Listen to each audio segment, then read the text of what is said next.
Welcome to the weekly discussion of how the technology of today impacts the world of tomorrow. This is the Fill in the Blank podcast, and I'm Ross Strader. I'm joined by my co-host, Keith Abels. You can follow us on Twitter at AskFITB, or you can email us, fitbpodcast@gmail.com. We would love to hear what you think of the show or any of the other shows that we've done. We'd love for you to join the conversation with us today. Hey, Keith, how you doing today?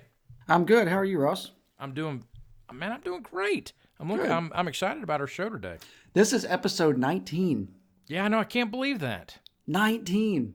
Yes. We've committed 19 weeks worth of our time and effort and energy into this, and I'm proud of that. Absolutely. Man, that's more than a third of a year invested in the Fill in the Blank podcast. There are so many things in my life over my life history that have not lasted 19 weeks. I don't think we need to go any further into detail than that, but that's a pretty significant commitment. Yeah, that's right. It is. Absolutely it is. Well, hey, listen, how can people 19 weeks in join the journey with us? All right, so hopefully our audience knows we're committed, right? We wouldn't do 19 weeks worth of content if we weren't, and soon to be 20. We're here. We're not going anywhere. Major milestone, that's right. And so hopefully the people that are listening enjoy the show and will consider supporting us on Patreon at patreon.com/FITB. Our $1 challenge is still out there. That's only $1 a month, 3 cents a day. You can't buy anything else for that. And our show really could use your support. So what do we do with the proceeds from the $1 challenge? Well, it's pretty simple. Our next major upgrade for our show is to get better audio equipment. So the sound quality is a little better, and we can continue to just improve the quality of our show. So your support goes a long way in helping us do that. So if you're willing and able, I would urge you to consider contributing just $1 a month. If you're able to do more, that's okay too. We would certainly be okay with that. But you do that pretty simply. Patreon.com, patreon.com/FITB. Sign up for that $1 challenge, and you will get a nice little thank you from the Fill in the Blank guys. And we thank you very much for listening to the show and supporting us on Patreon. Patreon.com/FITB. Yeah, thanks, Keith. So we've got a great show ahead of us. Before we do that, we have a Fill in the Blank Twitter bag this week, don't we? We do. So at Caleb C on Twitter. So Caleb, thanks for writing in. Send us a message on Twitter that says, guys, I signed up for my original Netflix account using a plus Netflix on my Gmail email address, thinking it would soon be spam. Man, I hate typing that in every time. Guess I could change it. And so he's referring to the discussion we had last week. This was your blank check of the week. Yeah. And I did not know this, but one of the original features of Gmail was the ability to basically create separate email addresses for different types of mail.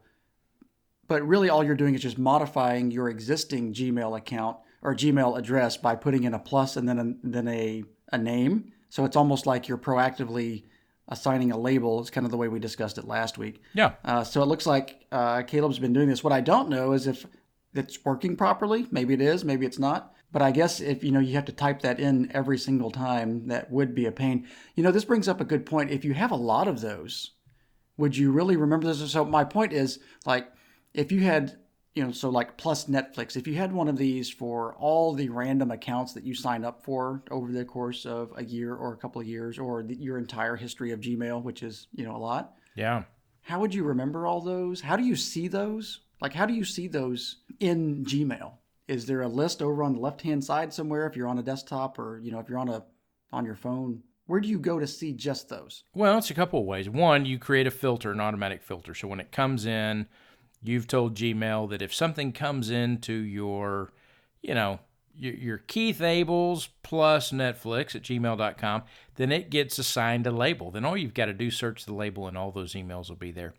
Another way one of the ways to handle that, though, is you come up with a system, So maybe it's, instead of plus Netflix, it's, plus movies or plus one. And all your plus ones are going to go to media that you consume, that you sign up for. So Netflix and Hulu, and your plus two is going to be for subscriptions, to software, if you pay software subscriptions or, things like that. And it allows you, as long as you keep up with your system, You can set those filters up. They come in, and in fact, you can even have them bypass your inbox and just, go check on them periodically if you want to. Yeah, so this reminded me of Inbox, which is a Google implementation of Gmail. So it's a separate app.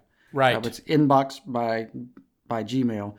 And it kind of does this for you, sort of. And so it automatically categorizes your emails into different categories. So the default categories are promos, and those are things like, when you get things from an online retailer, or, if you ordered something, and it's being shipped to you, kind of that kind of stuff.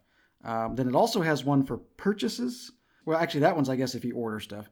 Promos looks like it tries to figure out if this is almost like if you have a relationship with a particular company and they're sending you, hey, 20% off this week if you order blah, blah, blah. Yeah. So I guess that's what promos is. Purchases, if you buy something on Amazon or, something like that, then you've got the purchases one that it categorizes. And then there's trips. And that's, flights, hotels, that kind of stuff. I used this for a while and I stopped using it. I don't remember why.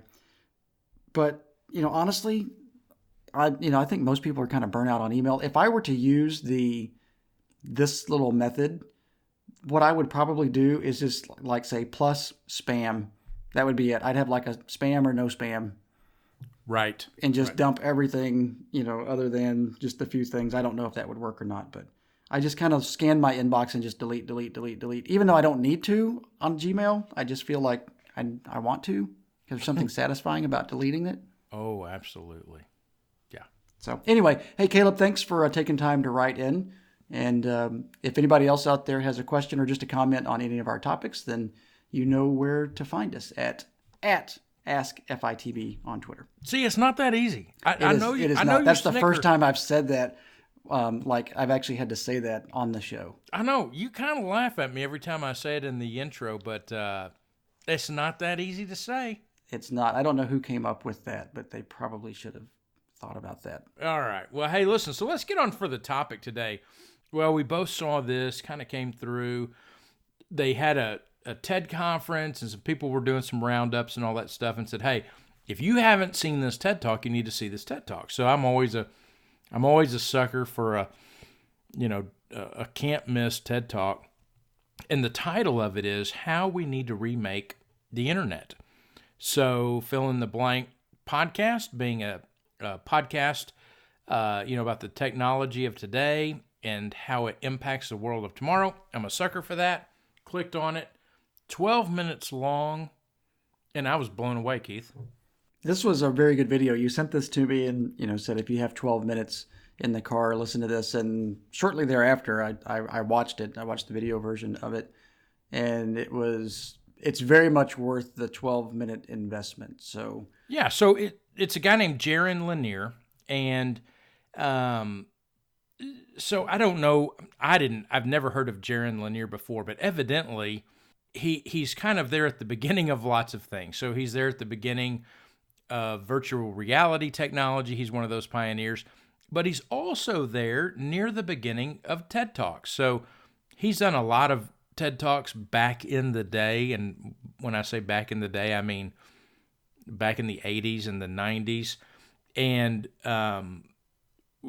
so he's not a guy we've heard of, but certainly was a guy there that had influence as these things that we use every day now, called the internet, and how our lives have been transformed.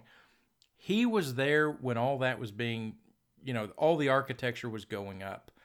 And it's his reflection on, if we could go back, we should remake it. Yeah, and so this kind of piggybacks onto the conversations we've had recently about Facebook, but just more broadly, because this isn't a Facebook show, we promise. More broadly, just the impacts long term of the social media model, and just kind of the culture, the internet culture, and the side effects of the super connected, always connected world that we live in. And so he really dives into this, and I think it's only 12 minutes long, but he number one gives us a good kind of accounting of how did we end up here? And then number two, what do we need to do going forward so that we don't continue down this path that we're on? Yeah. So he opens it. Keith, let me read the opening line.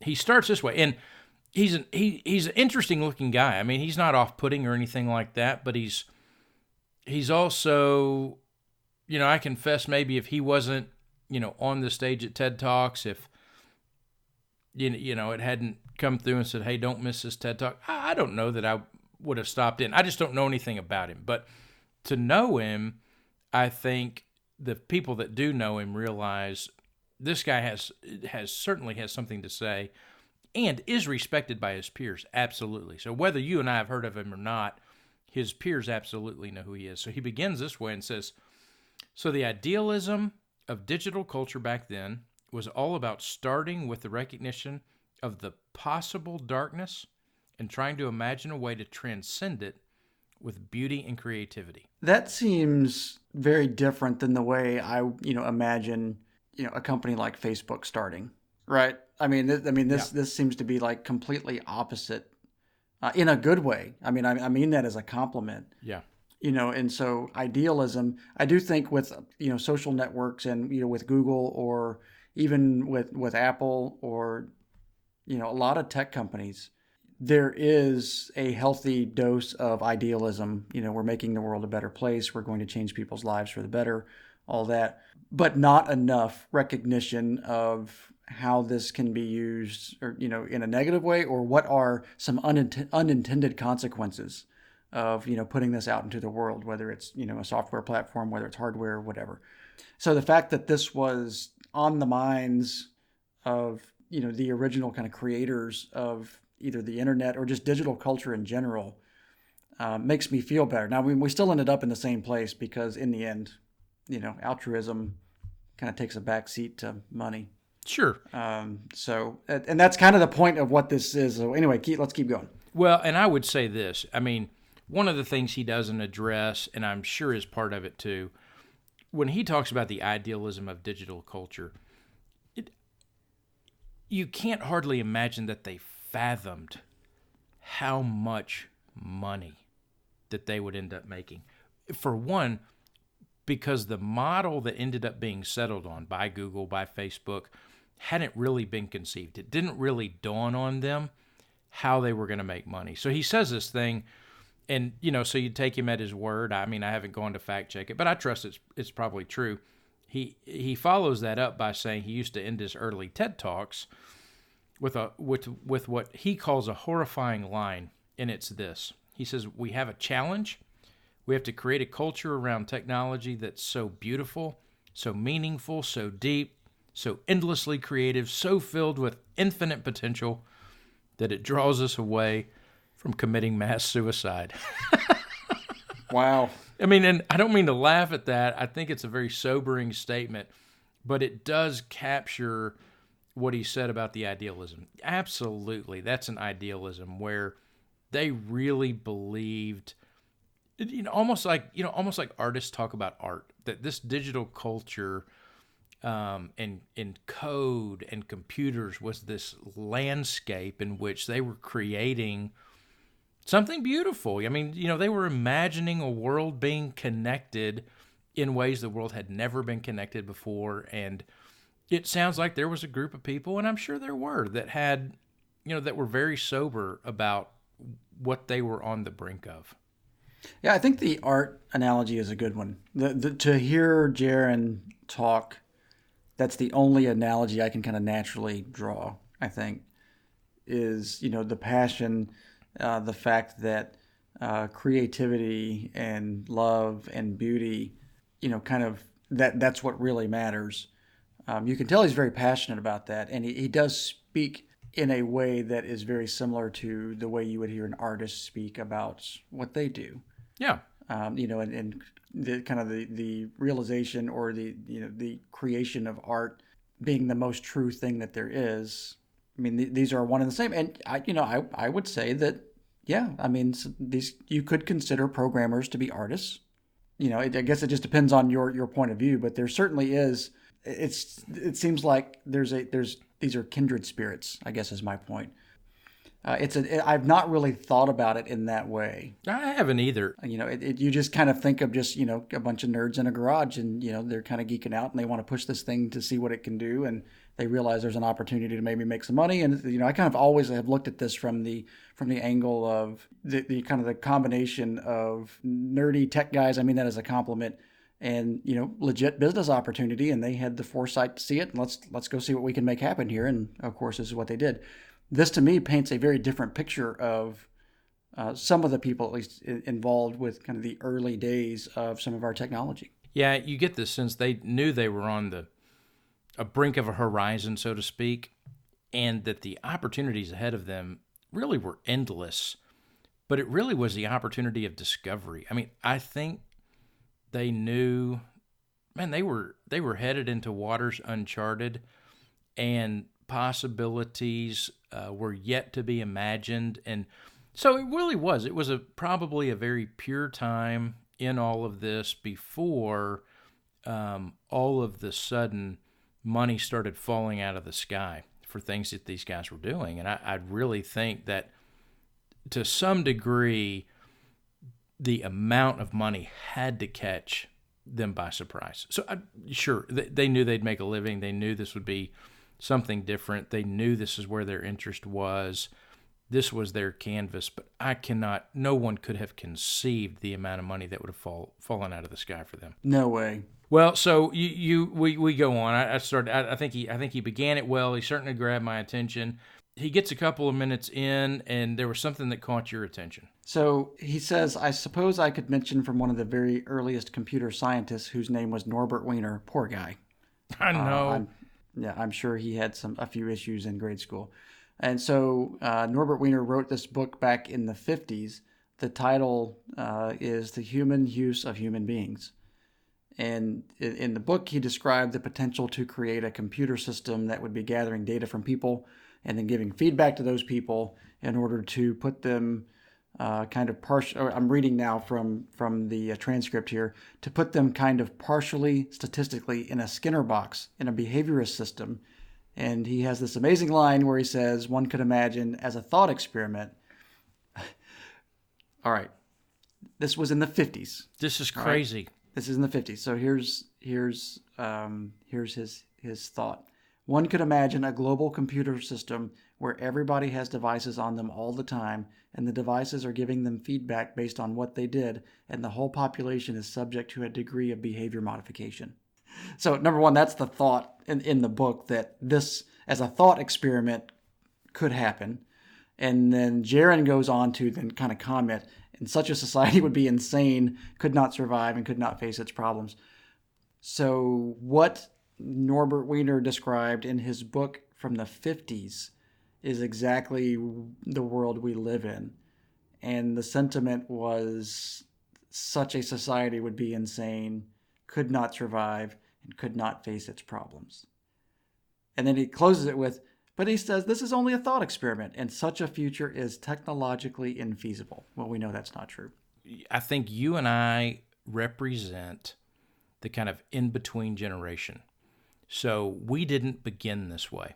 So we did not come into the world with devices in our hand or even keyboards at our fingers.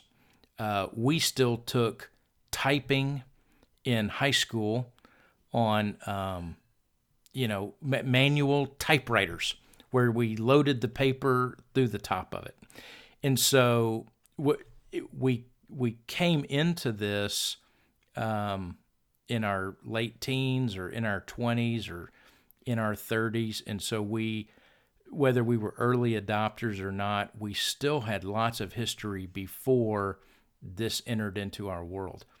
But the generation behind us and our kids, in many ways, are born with, if I can use the picture, with devices in their hands. They've never known a world not connected. They've never known a world that they weren't sort of tapped into something greater, so with the internet or whatever it is, that they were logged into something. And so I don't know if that makes you insane. I know that it makes the world that is growing up behind us vastly different than any other generation we've ever known. So a couple of things that stand out to me is he mentions in here the whole population would be subject to a degree of behavior modification. I believe that's already happened. Absolutely. And I think, to not say too much because we want to continue to talk about it, I think that's ultimately his whole point of the talk is the dangers of behavior modification that result in this. So, I mean, look, if you consider how many, friends, I'm using my air quotes, people have on Facebook, or for example, versus, or even Twitter, Yeah. even though they're, you're kind of following people, you're not necessarily friends. And I think the verbal distinction or the nomenclature is important. So you have many more kind of virtual friends than you have real friends. And then the things that you do, I'm sure you've probably had a discussion with your wife at some point or somebody you work with or whatever. And, this somebody posted this thing and how should I respond? And, you're very concerned about that, what do you say? What do you not say? Some people live without a filter online, but they certainly have a filter in person. Absolutely.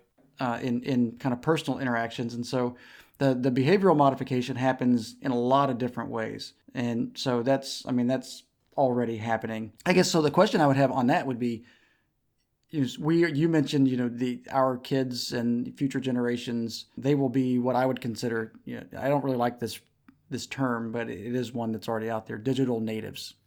Right. Right.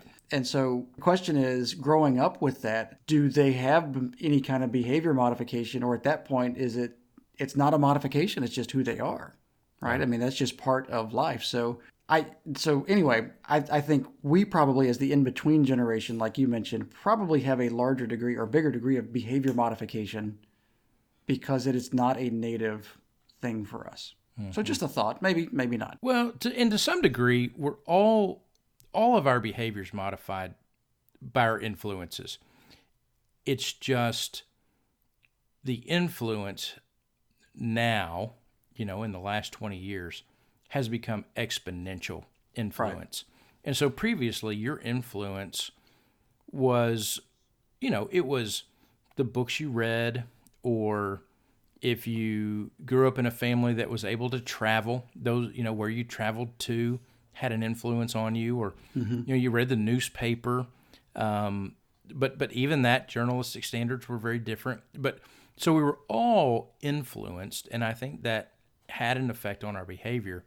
But now it is like a fire hose of influence that comes, and so how that gets collated, how it gets sorted out, how it gets processed, those are things we really haven't seen the full ramifications of. Yeah, so I agree. And so the question is, are we insane? Because this says, and such a society would be insane. I don't know that I would call us insane. Right. Can we survive? Technically, yes, sure, we'll survive. Does that mean we should continue down the path we're headed? I think not. I think we clearly need to kind of course correct a few things with what we're doing. And I think history will tell us, or it tells us that we will. If you go through any kind of major transition or, just take like the Industrial Revolution. Yes. Absolutely. There were lots of issues, lots of unintended consequences, around that. And so if you take this, the kind of digital revolution or hyper-connected world, whatever you want to call it, and actually all those kind of need to go together. We're going to screw up plenty of things. And I think we're still in early days with a lot of this. And not until, the next generation or two of, our kids and maybe grandkids or, just future generations, I think they will hopefully, fix a lot of the stuff that we didn't. And I don't, I don't think any of this really comes from the where we are now does not come from, I don't think it comes from an evil place. I think it comes from us just not understanding what we're creating and how this stuff will be used at such a large scale. And, there's no way I think you could know what was going to happen. No. And Jaron Lanier, he's not the only person talking about these things. He's saying it in a way that I think is provocative. He's saying it in a way that is succinct and very articulate, and he comes from a perspective of, a starting place, at least somewhere near the starting place anyway. So he's able to see from that vantage point. So I think he's worth listening to, and certainly there is much to heed in what he has to say, and I think a lot of people are echoing those same kinds of things. So if you dig into here, he says, I believe we made a very particular mistake. And he's talking about, in the 90s, heading into the turn of the century.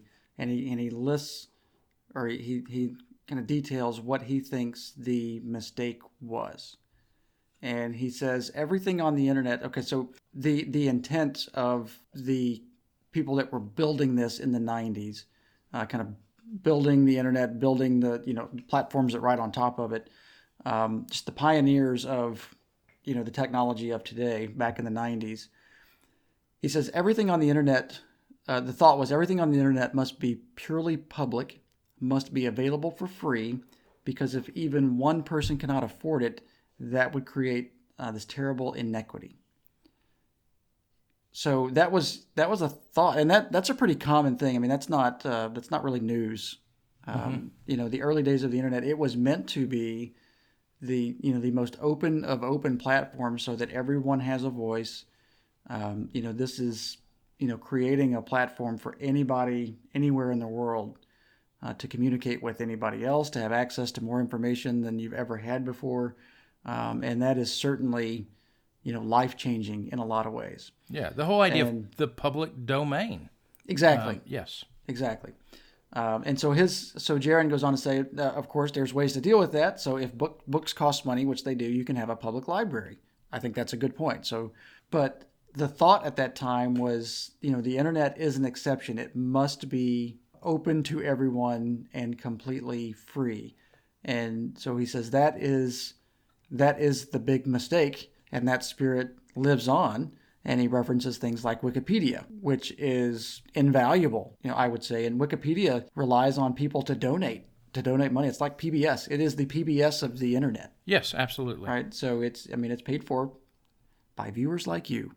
But in this case, people that use Wikipedia, you'll get a little message that said, hey, would you consider donating? But then at the same time, so you've got this kind of underlying spirit that everything must be free and accessible to everyone, but at the same time you have these other companies, these entrepreneurs, and are building these companies. Like, so he references Steve Jobs, right? And so I guarantee you there's not a bone in Steve Jobs' body that thinks any of this stuff should be free. Right? Just go look at everything Apple's ever made. It's always been at the high end of the market. Now, he in the same way believed that this was this is bringing computing to the masses is very important. So I think he shared that same kind of spirit about what they were trying to do. He just did not necessarily agree that it should be free. Yeah. But to be fair, though, he's building hardware, and hardware it can't be free. It's expensive to make that stuff, even more expensive in the 80s and 90s. So you have these entrepreneurs that were certainly profit driven, that were kind of building into these kind of mythical, legendary people or whatever. You have that side of technology happening at the same time. You've got this naturally conflicting side of it, that everything must be free. So his question is, how do you celebrate entrepreneurship when everything's free? And so what was the answer? The answer back then was the advertising model. Yeah. And he says, therefore, Google was born free with ads. Facebook was born free with ads. So that's how we ended up where we are now. Yeah. And it's fascinating to consider the influence of advertisers. This is not a throwing a stone at advertisers. I mean, we celebrate, these great, creativity in advertising, when Coke and Pepsi were having their challenges and, all of those things.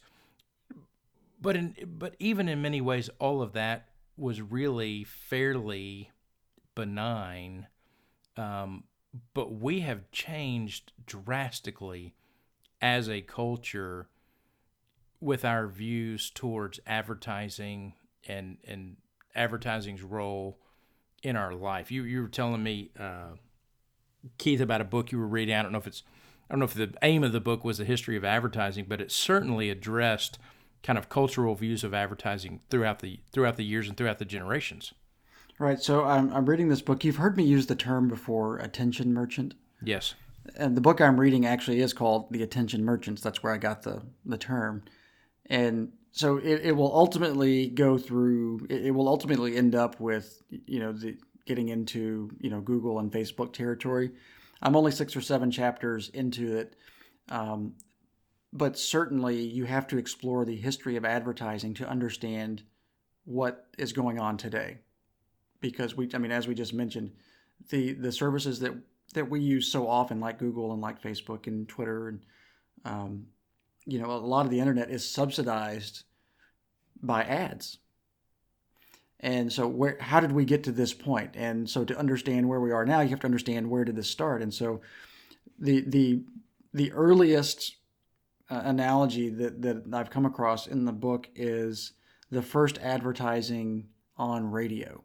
So this would have been in the 1920s, I believe, 20s or 30s. Yeah. And at that time, there was no TV yet, right? So it's just the family would literally gather around the radio and either listen to the news or some sort of entertainment program or whatever. And that was, that's how, that was kind of in-home entertainment / news and those sorts of things. And it was what we used to call in TV appointment viewing, like where you had to go, like Game of Thrones for me is appointment viewing. I got to be there on the time that it comes out. Yes. Right? I don't want to watch that later. I got to be there right then and there. Well, in the radio days, it's not viewing, but it was appointment listening, I guess, for lack of a better term. And so the family would, huddle around, and that's, that was a big part of communication at the time. And during that time, though, the thought of advertising during a radio show was unheard of. And it was unheard of because that was considered kind of sacred family time, because the radio was, kind of like the heart of the house. And there's no way that just kind of societally or culturally it was acceptable to interrupt that kind of personal time and just push ads into people's houses. Because at that point, advertising was in newspapers, and it would have been on some signs around town and posters and things like that, probably some billboards, but never invading a customer's home. And so that was the sentiment. It's like you're invading a customer's home by putting ads on the radio. Until one company really kind of pushed the limits, and it was Pepsodent toothpaste.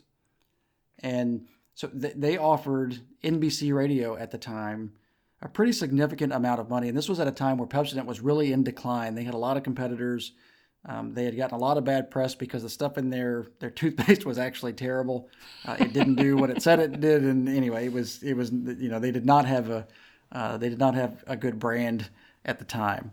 And so as they were trying to kind of save the company, they were putting most of their resources at the time into advertising, right? They were going to advertise their way out of this hole. And so they got this idea to try to get on the radio, and it was met with a lot of opposition. It took them almost a year to convince NBC to take their money and let them do what they wanted to do. And it wasn't even just like a straight commercial. What they did is they sponsored a show. And so the show was Amos and Andy, super racist show. I won't even get into the details of what the show was, but so it was an old time radio show. Yeah. And so they sponsored the show, and so it was the Pepsodent Amos and Andy show or something like that. And they would do their show however long it lasted, and then at the end of it, there would be just a quick little pitch for Pepsodent toothpaste, and they would say whatever they would say, and that was it. And it worked. It worked so well that at that moment, after Pepsodent's ad campaign was so successful, it was at that point that NBC and then, of course, other radio producers, there was a handful of, national broadcast companies that produced. So I'm sure there was CBS Radio, there's NBC, a couple others, I'm sure. It was at that point that they realized that their customer was not actually their listener. And to that point, their customer was the person on the other end listening. Yeah. It was that point that the radio companies figured out their customer is the advertiser, because that's who's actually paying them. And what are they paying them for? They're paying them for an audience. So what the advertiser needed was attention. And therefore, these companies became attention merchants. Their customers were advertisers. Their product was your attention. That's what I had to sell you. Yeah. And that's exactly where we are today. So the product that Google has for me as a user is Gmail and Google Search and, a lot of other googly things, Android, all that. But their customer is really advertisers. And my attention is what they're selling. Your attention is what they're selling. Same thing with Facebook, same thing with Twitter. And then the game became, who were the best advertisers? And who could write the jingle that you found yourself singing in the car on the way to work the next day? I mean, those things that would catch on. And all of a sudden, then the advertiser had you, if that makes sense. But at the same time, we've always kind of resisted that. I mean, you remember when you got the first VCR and you'd tape a show and how freeing it felt that for the very first time you could fast forward through commercials. Yeah.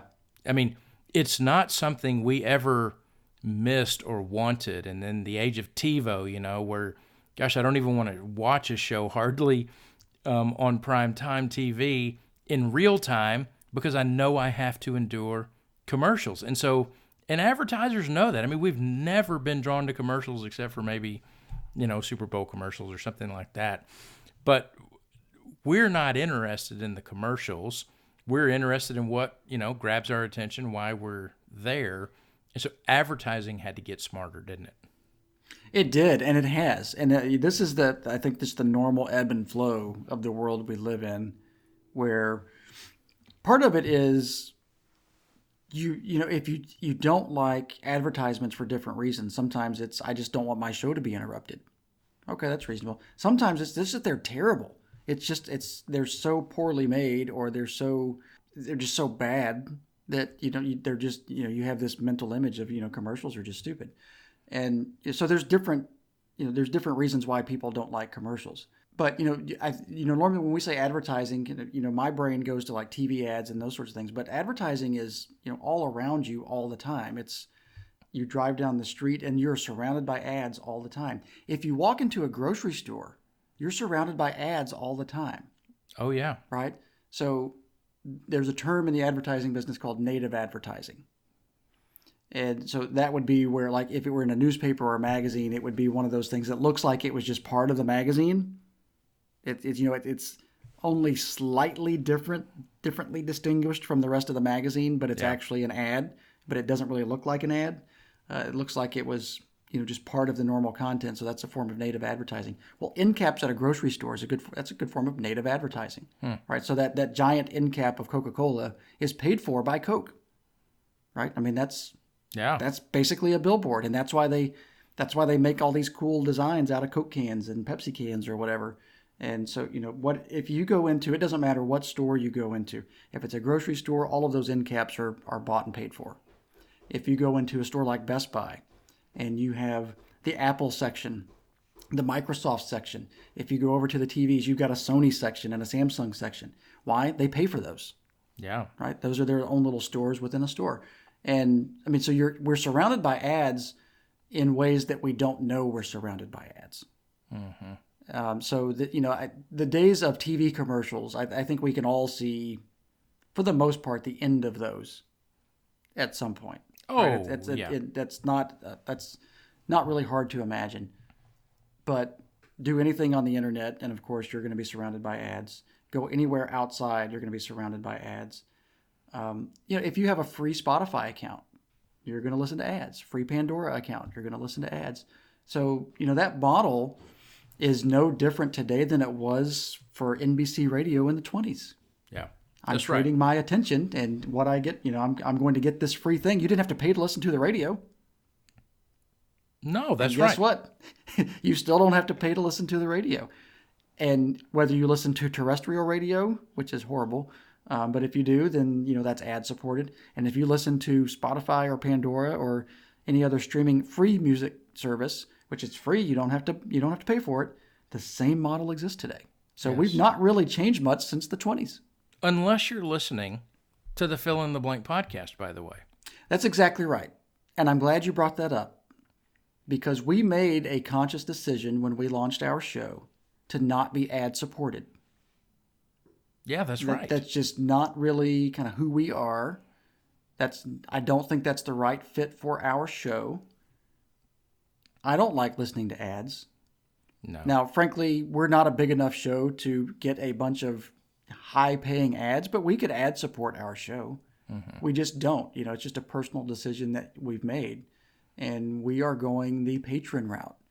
And so part of that means if I want to continue to have listeners and want to continue to have patrons to support the show, then we better produce good content. So it puts actually more pressure on us. But it just feels like the right thing to do for our show. Yeah. So there is a way to get, to support content without having ads. Yeah. And so Patreon is actually a great service. And, it's not a perfect system, but it is very good for small little ventures like ours and creators of all kinds to get paid that don't necessarily want to sell their listeners. In our case, we don't want to sell their attention to somebody else. Yeah. Well, and to Lanier's point, as he sort of gives a name to what that has evolved into. So here's a company, whether it's Google or it's Facebook, and he picks on those two because they're the 800-pound gorillas. But he makes it real clear. He loves those guys. He's certainly not there to throw stones. But whether they intended to or not, the way he characterizes it is as they become behavior modification empires. And the reason is because advertising in the midst of those mediums has become so subtle, so sophisticated, and not to mention all the data mining and all of those things, but that we have become micro-targeted. We have been advertised to and influenced in ways that we're absolutely unaware of. Yeah, and so that behavior modification empire is interesting, and he says they're almost like high frequency traders. They're getting feedback from their spends or whatever their activities are, as if they're not spending, and they see what's working, then they do more of that. They get quick feedback, and then they can respond, very quickly. So it's a very interesting comparison. The high frequency traders, which high frequency traders don't really have good reputations, by the way. So it is, as he says, a dilemma, quite the dilemma we've gotten ourselves into, because he's right. I don't think any of this started off from a place that I think intended to end up where we are, but that's where we are. Yeah. So I guess the question is, what do we do? Well, and what he offers is he gets, near the end of his talk, and he says, hey, listen, the alternative is to turn back the clock. There's great difficulty. You go back and you remake a decision. And he outlines that remaking the decision would mean a couple of things. And he believes that you go back and you remake that decision today, and you have the haves and the have-nots. You have people who now have access to the internet or the information where other people wouldn't have access to that. And so that, that creates a tension in and of itself. But he does talk about when consumers, when people begin to pay for things, you actually, as the consumer, then have control over it. Absolutely. And there is a place for paid content, period. And he Yes. makes that example. He mentions HBO. Well, we've had free TV forever, but I mean, cable TV disproved that, and that was the '80s, right? And that was actually a big issue back then. Nobody's going to pay for these channels. Yeah, that's right. Well, guess what we did? Because you had a lot more choices. You had, content that just wasn't available on broadcast television because of, just the way broadcast television operated. Not everything was allowed to be aired. So you opened up and created you created just a new paradigm in television, and it's worked since. You have Netflix, for example. You're paying for that. Yes. Right? So, I mean, Netflix is like, people look at it as like this anti-cable thing, and it's not. It's a different version of cable, for lack of a better term, right? It's pay TV. The benefit of that, and this is the free market working, where you've got a model like that says, hey, listen, we're not going to have any commercials over here on Netflix. Here's the stuff. It's going to be very low cost, and here's the way it works. And consumers get to decide if they're willing to do that or not. And by and large, millions of people said, yeah, we kind of like that model. Yeah. HBO is one that Jaron mentions as a good example. HBO has some of the best shows on TV. Mm-hmm.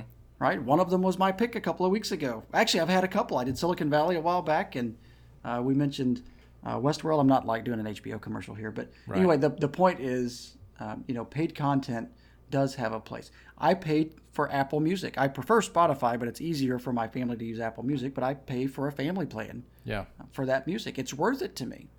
Well, and so I do believe I get what I pay for. I don't want to listen to commercials. Yeah. And there's hybrids. There's Spotify. You can listen to it with ads, or you can pay and listen to it without ads. You have an option to choose, opt into which side of the house you want to be on. Yeah, so the freemium model, as they call it, so you kind of have this free and also premium tier. Mm-hmm. And so that Spotify is a good example of that, where you get the free version and you can, every however many songs or minutes, you'll get an ad. If you listen to some ads on there, they'll say, if you listen to this ad, you'll get the next 30 minutes commercial free. Yeah. Which is pretty good. So, I mean, there is a place for both of those. Yeah. Absolutely. And so I think he's right. The question is, how do you make that transition? Because if you were to say right now to however many billion people, there's a couple billion people that use Facebook, I think. Like, okay, all of a sudden you guys have to pay $1 a month to use Facebook. Yeah. I don't know what that would do, but I can't imagine that would be good for them. So you've got to figure out a way. I mean, it'd be okay with me if nobody used Facebook again, but let's take Google, right? So if you were to say, hey, you got to pay $12 a year to use Google. Mm-hmm. I don't know what that would do. But also one thing he doesn't mention is a company like Google is working on other things. I think they see this dilemma that they're in, and they realize they're caught in a trap that they made. They're stuck in a business model that it's going to be very hard for them to get out of. But they are doing things with hardware. They're doing things with artificial intelligence, which has a lot of applications outside of the ad-supported world that they live in. They're doing virtual reality stuff. They're doing self-driving car things. I mean, so Google is venturing out a little bit. Facebook, if they don't change stuff, is basically screwed at this point. I think. Not in the short term, but long term they will be.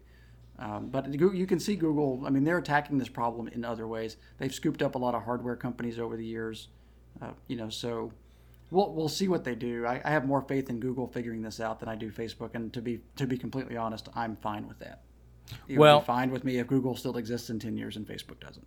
I'll wrap up our 45-minute commentary on a 14-minute talk, but but he concludes and says, listen, this is something that can be remade. He thinks it's doable, but he concludes this way, and I think it's pretty fascinating. And I'll state his conclusion. I'll let you have the last word. Then we'll move into the blank checks. But he says this. He says, I don't believe our species can survive unless we fix this. We cannot have a society in which, if two people wish to communicate, the only way that can happen is if it's financed by a third person who wishes to manipulate them.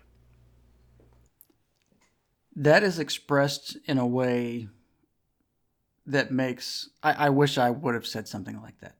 That sentiment exists in my head, and he put all the words together I guess, to express that kind of mishmash that's in my head. And I think that is perfectly stated. I 100% agree with the thought. And I do have faith, although I am a bit of a pessimist, I do have faith that we will figure this out and put an end to, or at least figure out a better way to keep open communication, which there's no going back on, without a middleman, or in his, what he says, being financed by a third party who wishes to manipulate us. I have faith that we will figure that out.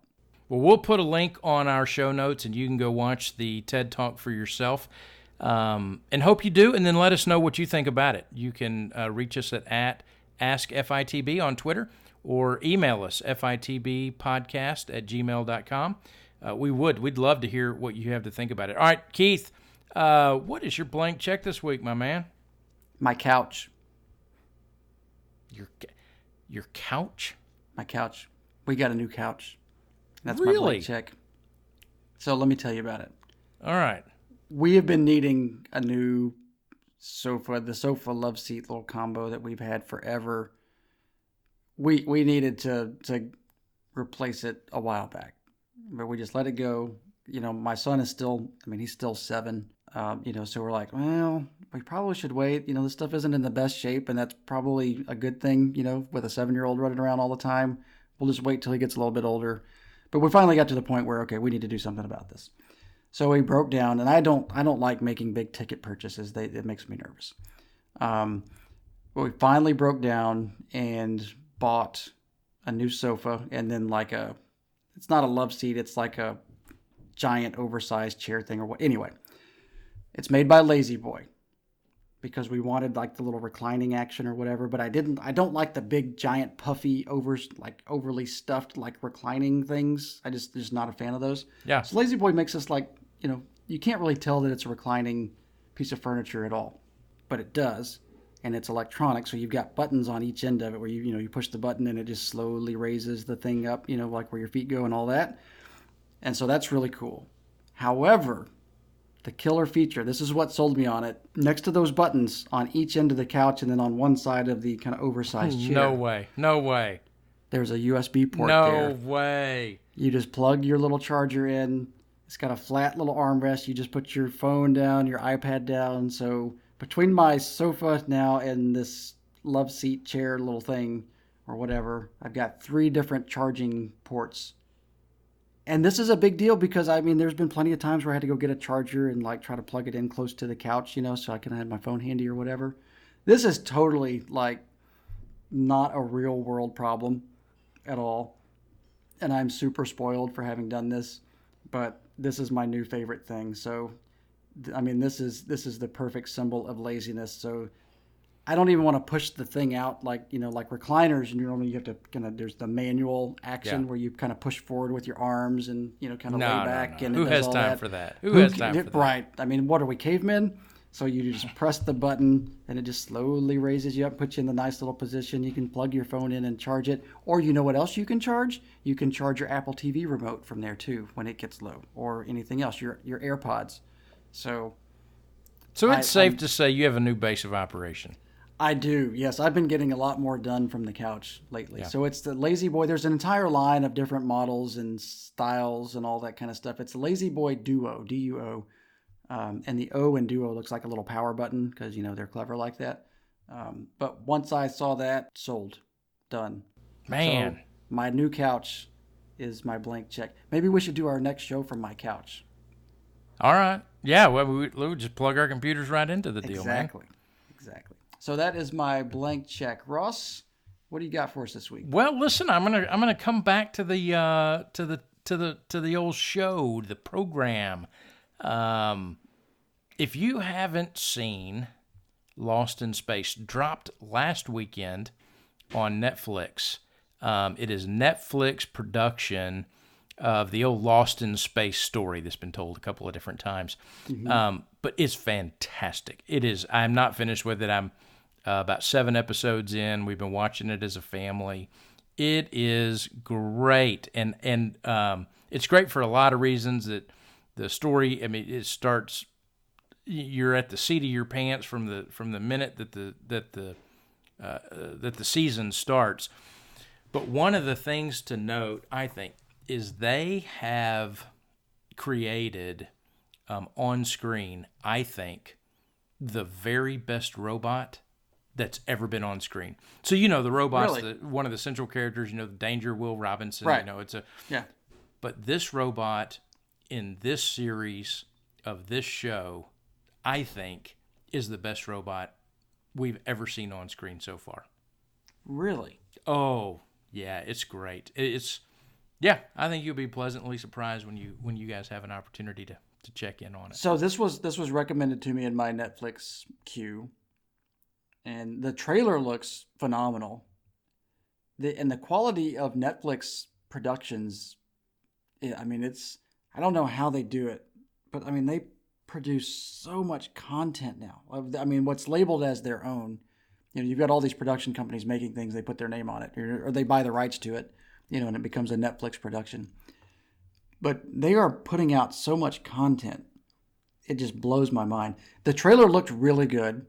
The quality looks really good. Of course, the storyline, I'm already sold on that, right? So you kind of know what you're getting into if it's a Lost in Space. And I'm sure they're going to make their own little twists and turns and make it their own, which is good. You want them to. You don't want them to just re-record the same thing just with better cameras and better special effects. So I'll definitely check this out. And I'll see. I was in my head, I was trying to think of other robots. Yeah. So I'll have to think. Because at my first thought, I was like, really? Better than C-3PO? I was like, oh, that's not a very good one because he's a wuss. And then who I thought of was, do you the original movie, The Day the Earth Stood Still? Yes. Is it Gort?